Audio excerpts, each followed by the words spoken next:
오늘도 이 아침에 기도의 자리로 나오신 성도님들을 환영하고 축복합니다. 오늘 하나님께서 우리에게 주신 말씀은 히브리서 10장 1절부터 18절까지의 말씀입니다. 율법은 장차 올 좋은 일의 그림자일 뿐이요 참 형상이 아니므로 해마다 늘 드리는 같은 제사로는 나아오는 자들을 언제나 온전하게 할 수 없느니라. 그렇지 아니하면 섬기는 자들이 단번에 정결하게 되어 다시 죄를 깨닫는 일이 없으리니 어찌 제사를 드리는 일을 그치지 아니하였으리요. 그러나 이 제사들에는 해마다 죄를 기억하게 하는 것이 있나니 이는 황소와 염소의 피가 능히 죄를 없이 하지 못함이라.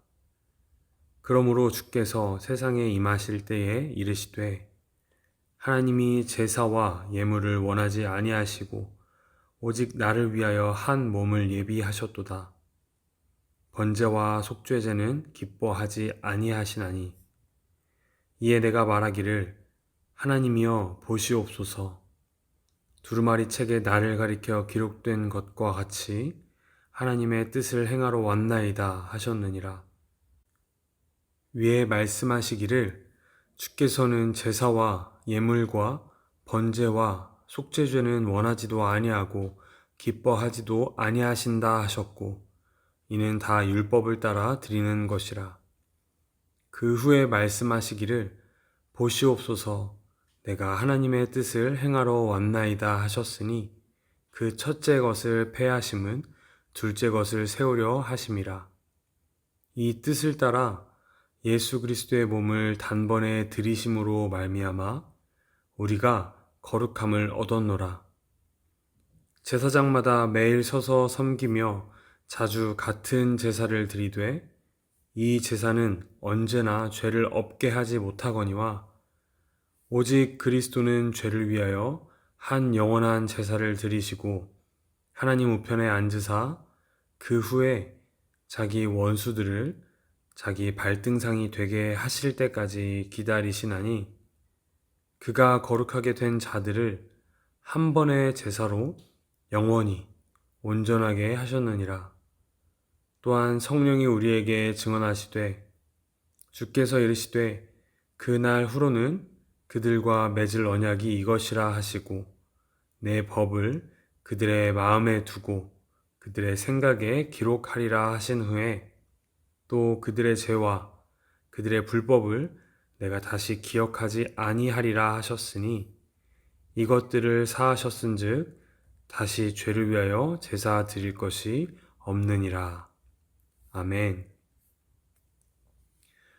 오늘은 왜 예수 그리스도께서 참된 제사장인지에 대해서 말씀을 통해 이야기하고 있습니다.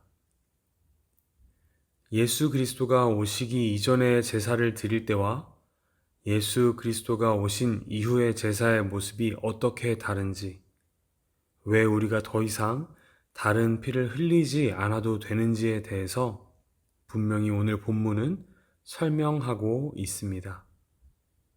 오늘 함께 말씀을 묵상하고 기도의 자리로 나아가면서 우리를 구원하시기 위하여 피 흘리시고 우리의 죄를 사하신 완전하신 예수님을 깨닫는 은혜와 감격의 시간이 있기를 간절히 소망합니다. 저는 5년 전까지 신학대학원에 입학하기 전 사역을 시작하기 전에 선교를 다녀왔었습니다. 터키로 3년 조금 안 되는 기간 동안 선교를 했었는데 그때 복음을 전하면서 하나님께서 허락하시는 은혜를 참 많이 누릴 수 있었습니다. 그때 했던 사역이 터키를 비롯한 주변의 이슬람 국가들을 돌아다니면서 복음을 전하는 사역이었습니다. 예수를 통한 복음 사역을 하면서 사람들에게 하나님에 대해서 또 예수 그리스도에 대해서 전하는 사역을 감당했습니다. 그런데 제가 그렇게 터키에 머무는 그 동안에 제가 경험했던 이슬람 국가들의 독특한 기간이 있었습니다. 바이람이라는 명절의 기간입니다. 우리나라의 설 명절이나 추석 같은 긴 명절 기간인데 특별히 쿠르반 바이람이라는 기간이 있습니다. 아마 지난주 정도가 터키에서 있던 이 쿠르반 바이람이라는 기간이었던 것으로 알고 있습니다. 우리말로 하면 희생절입니다. 이때 무슬림들은 양이나 염소, 소를 주차장이나 큰 길에서 벗어난 외진 곳에서 진짜로 도축을 하고 제사를 지내는 행위를 했습니다. 제가 터키에서 살았을 때에도 새벽에 소 울음소리가 집 옆 주차장에서 계속해서 났던 것을 기억합니다. 이 무슬림들은 코란이라는 경전을 읽고 또 믿고 무함마드를 마지막 선지자로 믿는 사람들입니다. 그래서 예수 그리스도도 마지막 선지자 무함마드 이전에 있는 한 명의 선지자 정도로 이해하고 있습니다. 여기에서 무슬림들이 계속해서 매해 희생 제사를 드리는 이유를 우리는 알 수 있습니다. 그들은 구약 성경의 하나님을 알라라고 부르며 자신들의 방식으로 하나님을 믿습니다. 그래서 구약의 율법을 여전히 지킨다고 생각하며 제사를 지내고 있는 것입니다. 예수 그리스도를 하나님의 아들로 믿고 있지 않기 때문에 지금도 동물들을 죽이며 희생 제사를 드리고 있는 것입니다. 저는 오늘 말씀을 묵상하면서 무슬림들이 지금도 여전히 희생 제사를 드리고 있는 그 모습이 생각났습니다. 오늘 우리가 함께 읽은 말씀은 율법을 장차 올 좋은 일의 그림자라고 표현하면서 오실 메시아이신 예수 그리스도의 그림자로 율법을 표현하고 있습니다. 그리고 율법 안에서 자세하게 설명하고 있는 제사는 예수 그리스도로 완성이 된다라고 이야기하고 있습니다. 오늘 말씀 1절과 2절 말씀입니다. 율법은 장차 올 좋은 일의 그림자일 뿐이요 참 형상이 아니므로 해마다 늘 드리는 같은 제사로는 나오는 자들을 언제나 온전하게 할 수 없느니라. 그렇지 아니하면 섬기는 자들이 단번에 정결하게 되어 다시 죄를 깨닫는 일이 없으리니 어찌 제사 드리는 일을 그치지 아니하였으리요. 아멘. 구약에서 이스라엘 백성들이 드렸던 제사는 그들의 죄를 완전히 사해주지 못합니다. 다만 그들이 죄인임을 깨닫게 하는 역할을 할 뿐입니다. 제사를 통해서 내가 죽어야 하는데 나의 죄 때문에 나를 대신해서 저 양이, 저 염소가, 저 소가 죽임을 당하는구나 라고 생각하면서 이스라엘 백성들이 죄를 회개하고 다시 하나님께 나아올 수 있는 그러한 역할을 하는 것이 바로 그 제사인 것입니다. 우리가 여기서 하나님의 성품에 대해서 한 가지 생각해 볼 것이 있습니다. 하나님은 공의의 하나님이십니다. 그래서 하나님은 우리가 죄를 지으면 그 죄값을 치르도록 하십니다. 로마서 6장 23절에 보면 죄의 삭은 사망이요 하나님의 은사는 그리스도 예수 우리 주 안에 있는 영생이니라 라고 이야기를 하면서 우리가 죄인이기에 그 대가로 죽음이 있음을 말씀하십니다.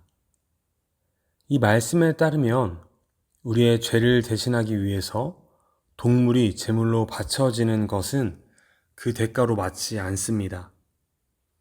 우리의 죄를 위해서는 동물이 아닌 사람의 목숨으로 죄값이 치러져야 합니다.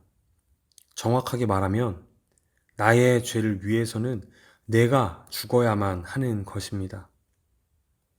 하지만 하나님께서 은혜를 베푸셔서 우리가 죽지 않고 흠이 없는 동물을 제물로 바침으로써 하나님께 다시 나아갈 수 있는 그런 기회를 주신 것입니다. 이것이 구약에서 제사를 드리는 이유입니다. 하지만 하나님께서는 우리를 사랑하셔서 더 이상 죄에 얽매이지 않게 하기 위해서 예수 그리스도를 이 땅에 보내주셨습니다. 흠없는 어린 양이신 예수 그리스도, 완전한 하나님이시면서 완전한 사람이신 예수 그리스도가 이 땅에 오셔서 우리의 죄를 대신하여 죽으심으로 우리의 죄값을 완전하게 치러 주셨습니다. 오늘 본문 9절과 10절을 보면 그 후에 말씀하시기를 보시옵소서 내가 하나님의 뜻을 행하러 왔나이다 하셨으니 그 첫째 것을 패하심은 둘째 것을 세우려 하심이라. 이 뜻을 따라 예수 그리스도의 몸을 단번에 들이심으로 말미암아 우리가 거룩함을 얻었노라. 아멘. 예수 그리스도의 죽으심으로 우리는 거룩함을 얻게 된 것입니다. 우리가 히브리서 앞부분에서 살펴보았던 것처럼 율법은 우리가 죄인임을 깨닫게 하는 도구이며 예수 그리스도는 우리를 진짜로 구원에 이르게 하는 큰 구원이십니다. 하나님께서 예수 그리스도를 이 땅에 보내주시면서 우리가 죄인임을 깨닫게 하는 율법은 폐하시고 참된 생명의 선물인 구원에 이르도록 예수 그리스도를 통하여 은혜를 베풀어 주신 것입니다. 오늘 본문 10절에도 나오고 또 베드로전서 3장 18절에서도 이야기하는 것이 있습니다. 그리스도께서도 단번에 죄를 위하여 죽으사 의인으로서 불의한 자를 대신하셨으니 이는 우리를 하나님 앞으로 인도하려 하심이라. 육체로는 죽임을 당하시고 영으로는 살리심을 받으셨으니 아멘. 예수 그리스도께서 단번에 죄를 위하여 죽으셨다라는 것을 이 두 본문에서 함께 이야기하고 있는 것입니다. 예수 그리스도께서 죽으심으로 완전히 나의 죄값을 치러주셨고 더 이상 죄를 위하여 어떤 희생도 없다라는 것을 말씀해 주고 계신 것입니다. 예수 그리스도를 믿기만 하면 죄사함과 구원이 나에게 선물로 오는 것입니다. 어떻게 그것이 가능할까요? 우리가 빚을 가지고 있을 때 빚을 대신 갚아줄 수 있는 사람은 내가 가지고 있는 것보다 더 크고 많은 것을 가지고 있는 사람입니다. 앞에서 이야기했던 것처럼 나의 죄를 대신하기 위해서는 동물이 아닌 사람이 그 제물이 되어야 하며 하나님께 올려지는 제물이 되기 위해서는 흠이 없는 온전한 사람이어야만 합니다. 하지만 모든 사람은 죄인입니다. 이 말은 모든 사람이 흠이 있다는 것입니다. 그렇기에 누구도 하나님께 드리기 좋은 제물이 될 수 없습니다. 여기서 흠이 없으신 완전한 하나님이시며 완전한 사람이신 예수 그리스도께서 나의 죄를 위하여 제물이 되셨습니다. 하나님이시기에 나의 죄보다 세상의 모든 사람들의 죄보다도 훨씬 더 크신 분이시며 그렇기에 모든 사람의 죄를 대신하실 수 있는 그런 분이십니다. 이것이 하나님의 은혜입니다. 우리는 아무것도 할 수 없으나 완전한 제사장이시며 완전한 제물이 되신 예수 그리스도를 믿기만 하면 죄사함과 구원이라는 선물을 우리는 누릴 수 있게 되는 것입니다. 사랑하는 사김의 교회 성도님들, 가장 신앙의 기초가 되지만 가장 핵심인 내용, 예수 그리스도께서 나의 죄를 위하여 죽으심으로 내 죄가 사해졌고 오직 예수 그리스도를 믿는 믿음만으로 우리가 구원을 누리게 된다는 이 사실을 믿으십니까? 믿고 우리의 신앙으로 고백하십니까? 그렇다면 우리의 삶의 예배의 모습을 돌아보면 좋겠습니다. 주일의 예배의 모습도 돌아보면 좋겠습니다. 우리의 예배의 태도와 모습은 어떻습니까? 혹시 우리가 예배를 드리는 것이 그저 나의 죄를 하나님 앞에 내어놓기만 하는 그런 제사와 같은 모습이지는 않습니까? 예수 그리스도께서 단번에 나의 죄를 위하여 죽으셨고 그로 인하여 우리가 더 이상 제사를 드리지 않아도 된다는 그 믿음의 고백이 우리에게 분명히 있다면 우리의 예배는 날마다 나를 죽이는 제사를 넘어서 구원의 기쁨을 마음껏 누리는 큰 은혜의 축제, 기쁨의 축제가 되어야 할 것입니다. 과연 우리의 예배는 하나님을 마음껏 기뻐하는 기쁨이 가득한 예배입니까? 간절히 바라기는 우리의 영원한 제사장이시며 영원하고 완전한 제물 대신 예수 그리스도를 믿는 우리 성도님들의 매일의 삶이 하나님께서 주신 그 구원을 마음껏 누리는 기쁨의 축제가 되기를 소망합니다. 그리고 내일 있을 예배도 그 기쁨을 마음껏 고백하며 누리는 축제의 장이 되기를 소망합니다. 그러한 마음을 구하며 나아가는 오늘 이 기도의 시간이 되면 좋겠습니다. 함께 기도하겠습니다. 첫 번째로 우리 함께 기도할 때 나의 죄를 위하여 단번에 죽으신 예수 그리스도를 기억하며 나아가면 좋겠습니다. 아무 흠도 죄도 없으신 예수 그리스도께서 나의 죄를 위하여 제물이 되셨습니다. 그렇게 우리는 더 이상 죄의 자리로 나아가지 않도록 노력해야 합니다. 이 시간 함께 기도할 때에 하나님, 나의 생각과 마음을 지켜주셔서 죄의 자리로 나아가지 않도록 나의 몸과 마음을 붙잡아 주시고 지켜주시옵소서. 함께 기도하시겠습니다. 두 번째로 우리 함께 기도할 때에 예수 그리스도 한 분만으로 우리의 모든 죄는 사해졌음을 고백하면 좋겠습니다. 그분으로 인하여 더 이상의 피 흘림은 없습니다.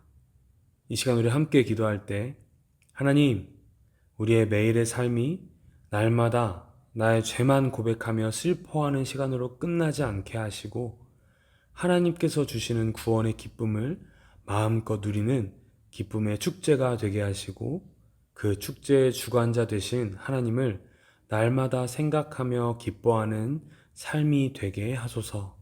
함께 기도하시면 좋겠습니다. 그리고 마지막으로 개인적으로 가지고 오신 기도 제목으로 하나님 앞에 나아가면 좋겠습니다. 함께 기도하시겠습니다.